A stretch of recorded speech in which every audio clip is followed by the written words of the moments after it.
since time began, symbolic of evil, destruction, death.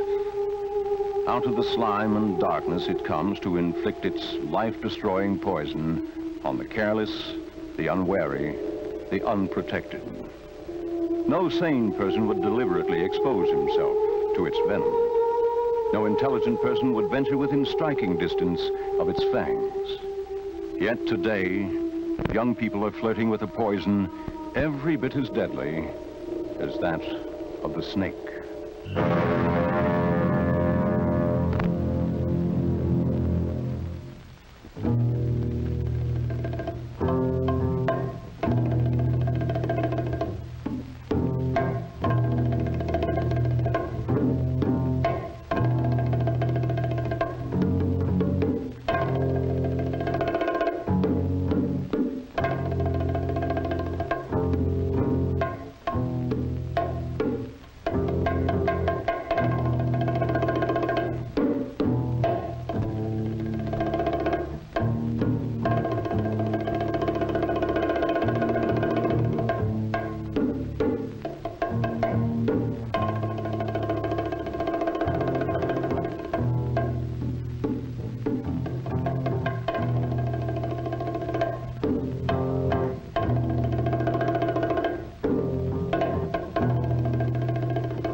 One of the potentials for illegal drug traffic is the school.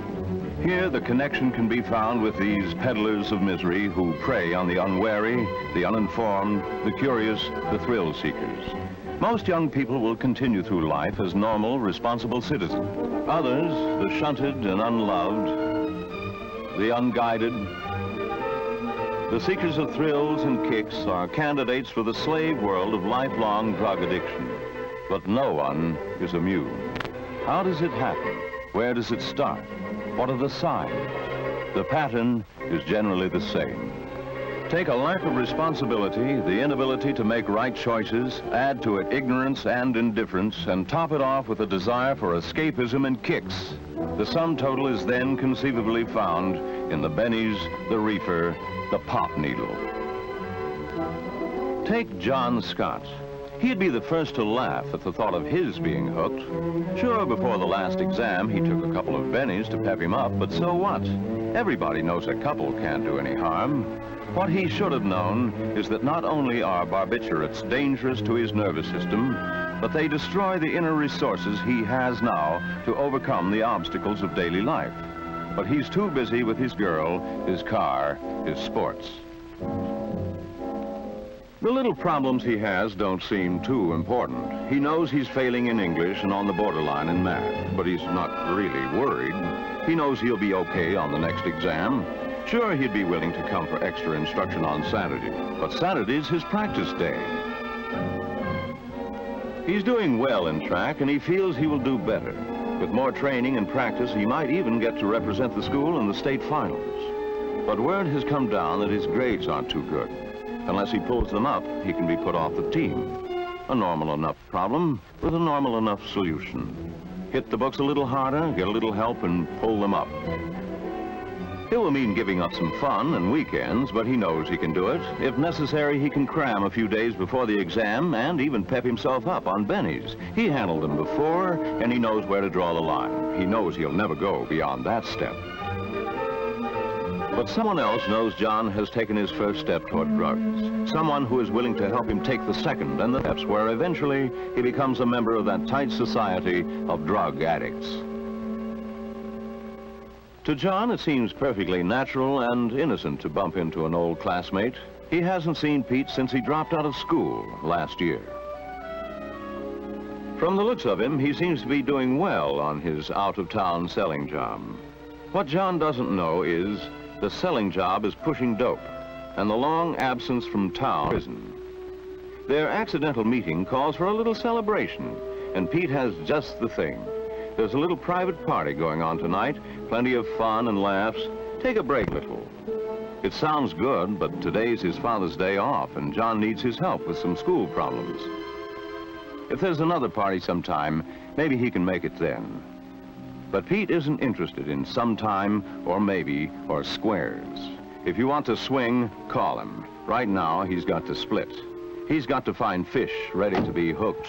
Victims to supply him with money for the heroin he needs today and tomorrow and tomorrow.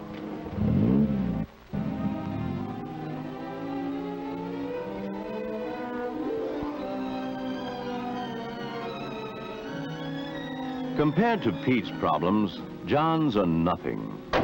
Poor grades, expulsion from the team, the frustrations and responsibilities of growing up seem important only to himself.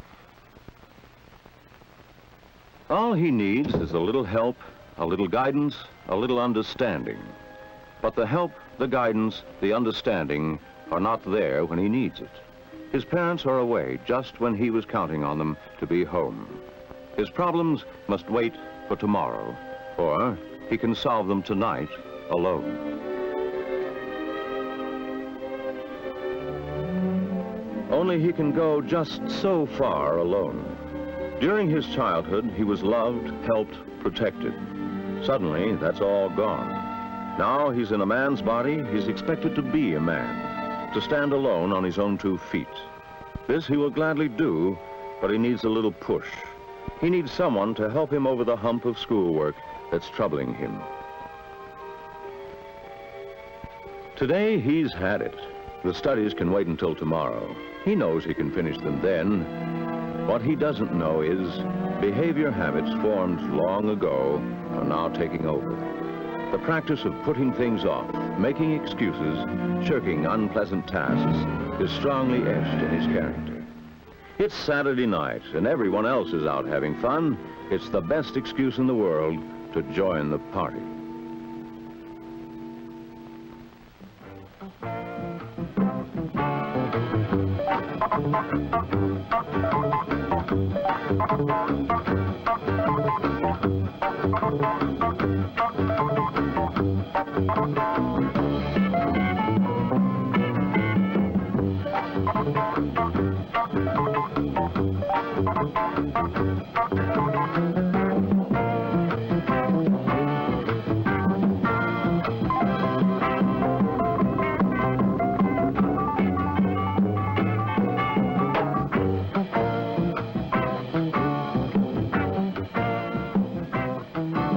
John, the party is swinging.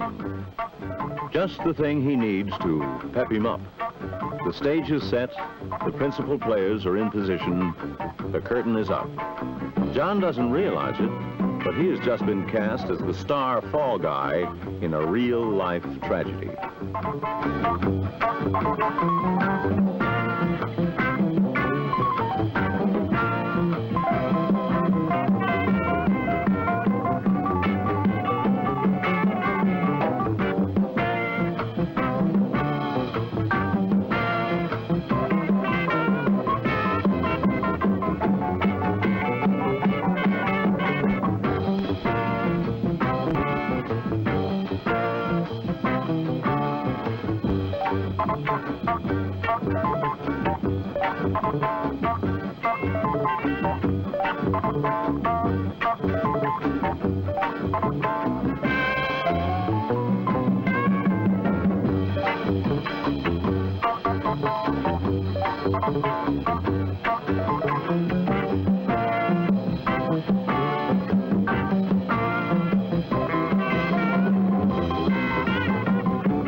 The dance, the excitement of Helen and several beers have taken effect.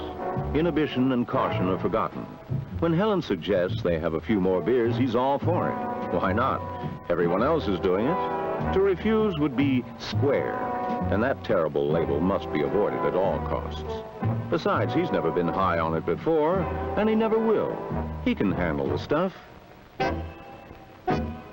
The only trouble is he can't handle so much. Under the influence of the beer, Helen comes through as much more friendly. He's flattered by her attentions and her interest in him. If he could see her arms scarred by the needle marks, he would know she's a hype. If he could see her police record, he would know she works for Pete. Pete and Helen know their parts well. They've been through it before, and they know the time is right. Throw out the sucker bait. It's time for the next step. The next step is the garage.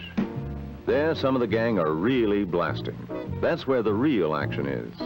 Come on and take a look. Take a trip from Squaresville. Live a little and see what it's like for yourself. The senses are dulled just enough to be reckless. Helen, the music, the beer, the promise of excitement press in on him. Now, curiosity has to be satisfied. And why not? It can't do any harm to look.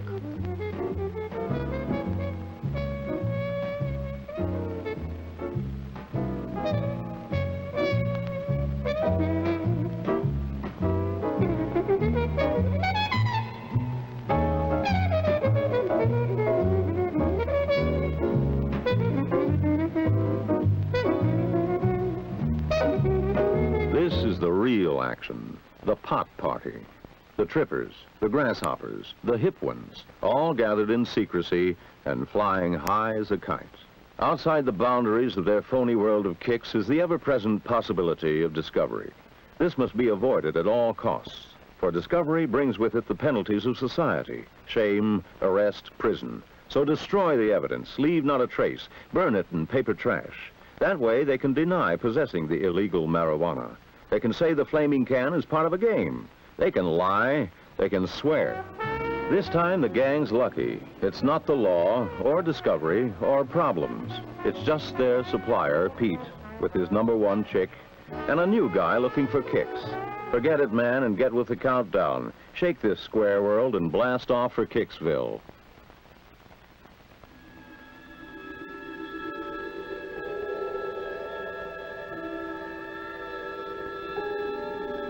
To John, his first pot party looks exciting. Everyone seems to be having fun. Best of all, there are no parents, no other adults, no one to interfere with the fun.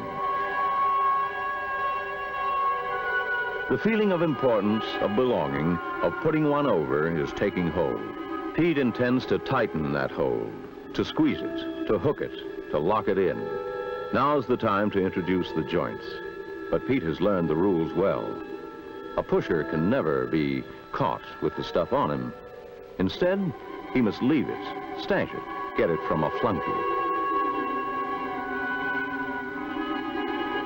This is the test, the time to separate the man from the boy. John's willpower, individuality, character are slipping down the drain. In their place come the old behavior habits and excuses. Everybody else is doing it. If he can handle bennies and beer, he should be able to handle a few harmless puffs, just to see what it's like. The natural defenses are crumbling. The barriers of caution are beaten down. Drag it, man. Try anything once. Fly. You can't get a habit from weed. Quit whenever you like. Don't be chicken.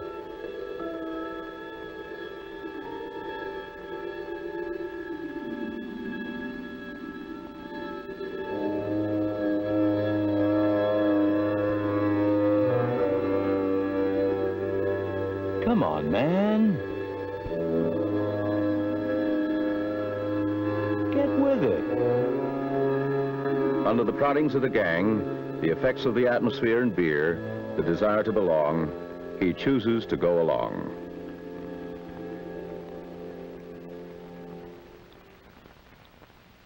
John surrenders his dignity and lays his future on the chopping block. Not whether it's good or bad or right or wrong. But if he stopped to think, he would see the stupidity of it all. Now he's too involved to think. He's having kicks. He's away and flying. Up, up, out of this world.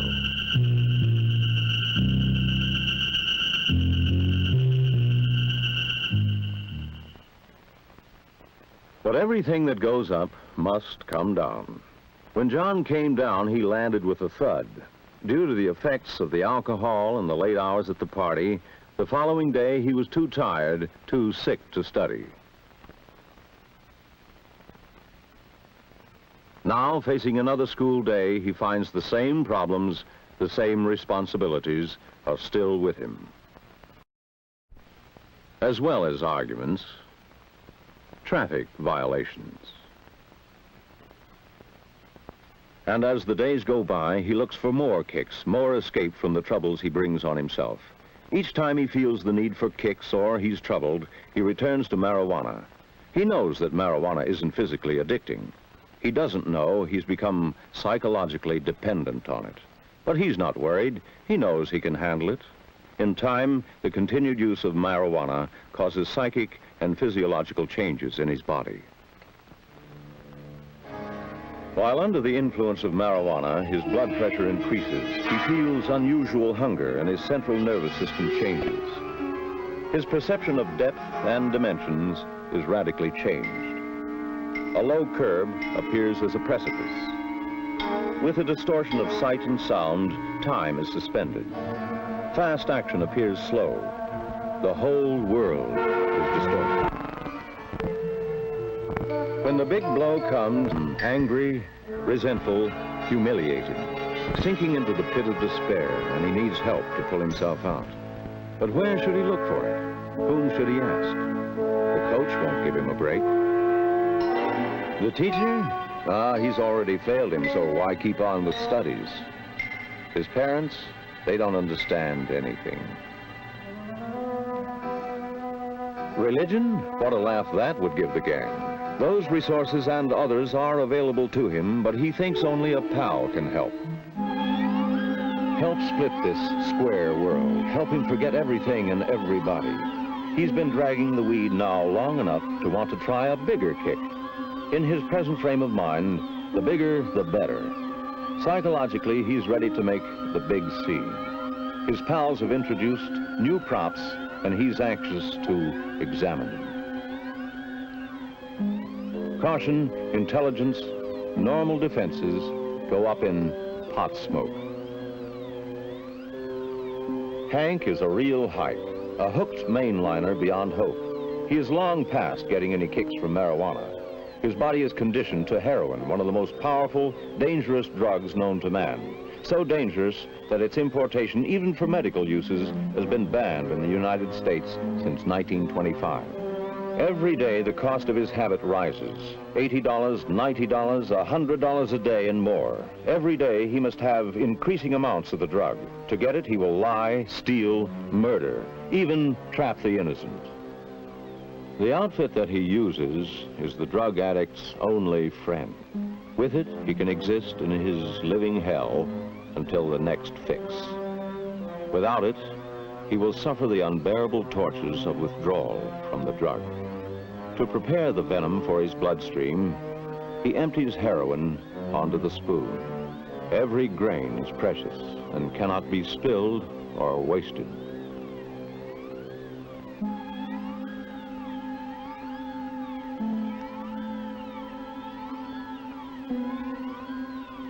A few drops of water are added to make a solution.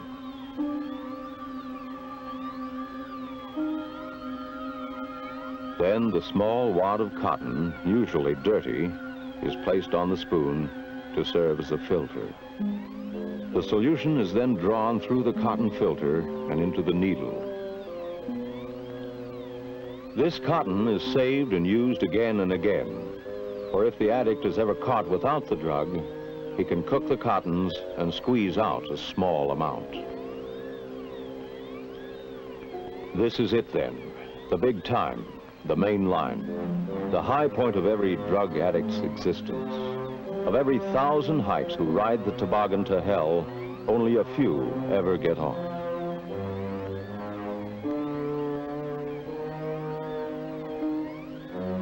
Of course, Pete is careful not to let John see the actual needle pop. that is hidden, ignored, bypassed. Instead, only the fun, the kicks, the real blast is played up. The tourniquet is quickly tied and secured. The vein is enlarged. The hype is ready. All sanitary precautions are ignored and normal hygiene protections are out. All addicts run the risk of infecting themselves with tetanus, hepatitis, venereal, and other diseases. But in a race with time to stop withdrawal, he doesn't think of such things. Right now, all that matters is the dirty needle, the germ-infested cotton, the poisonous drug. By now, John is psychologically ready for stronger drugs. To his confused brain, the idea of joining Hank in a bigger kick is highly enticing. It would be all right to try it just once, just to see what it's really like. The only thing is the ugly-looking needle, the vague, uncertain fear of maybe getting hooked. His pal laughs at his fear of a little needle. A small pop doesn't hurt. It only makes you fly. Besides, only squares get hooked. The hip guys are just occasional users. You blast every once in a while and quit whenever you like. A few pops now and then can't possibly hurt. The idea of a real kick without getting hooked takes hold. John isn't afraid, and he certainly isn't square. The chain reaction has reached the end of the line. He's handled alcohol, goofballs, marijuana. Now he's positive he can handle one little pop. But something seems to have gone wrong. The excuse of, "it can't happen to me," was all right for the first pop and the second and the third. But the more heroin he shoots, the more tolerance his body builds, and the more he needs. He needs a shot now, and he needs it badly. But this is the last one. After he's feeling better, he'll quit. Never touch the stuff again.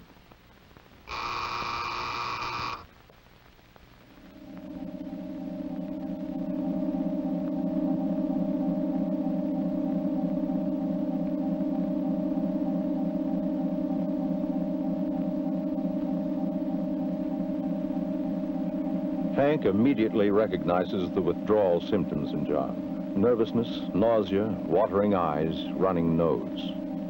Too bad, but his pal Pete isn't around to fix him up. Hank needs every grain he has for his own fix. There's nothing to do but wait till Pete comes with more stuff. In the meantime, sweat it out, pal. You wanted kicks? Now pay the price.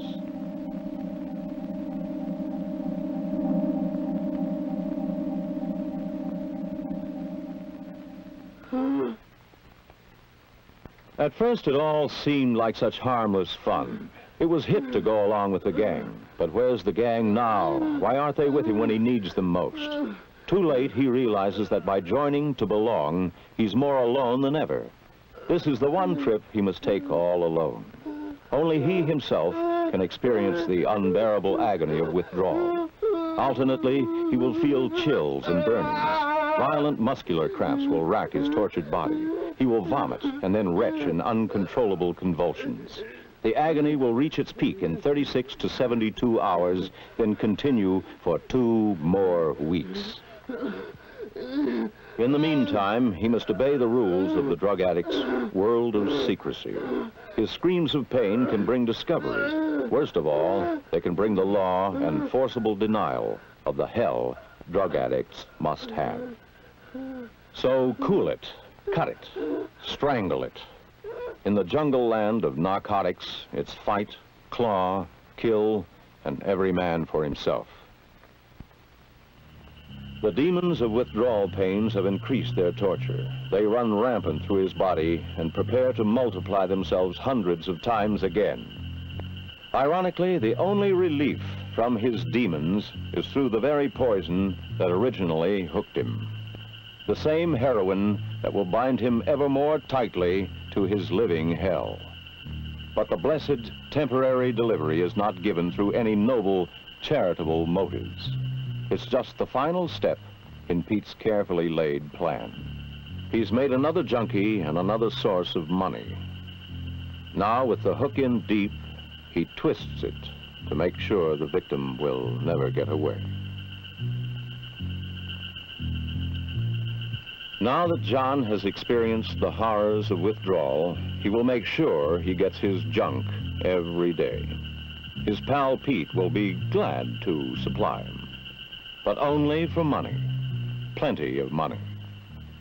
For in the vicious racket that preys on human misery, there is no trust, no credit, no mercy.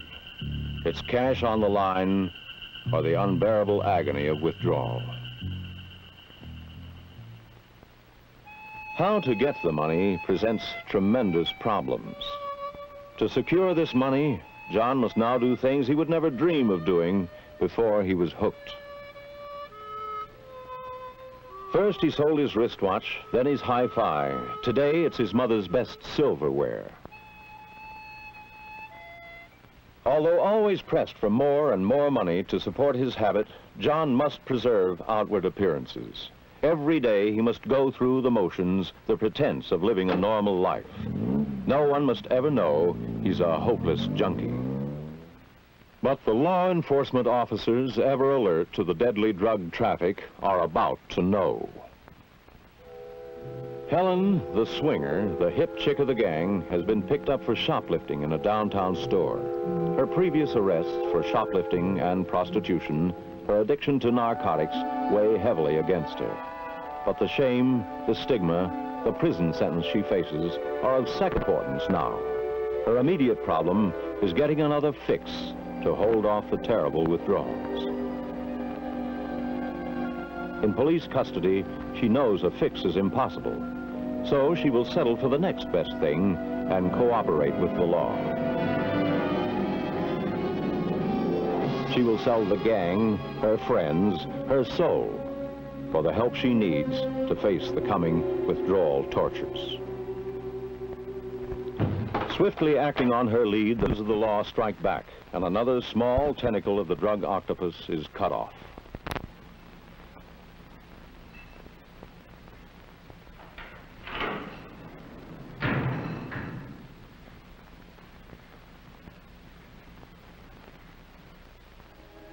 But the infected victims still go on.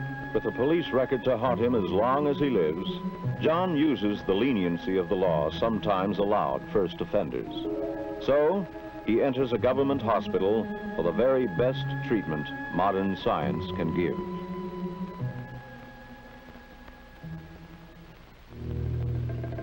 Months later, the agony of withdrawals, the care, the treatments are behind him. Now that he's kicked the habit, he can try to pick up the pieces of his broken life. I wonder if Pete and Hank are out of prison yet. It won't do any harm to stop by and just say hello.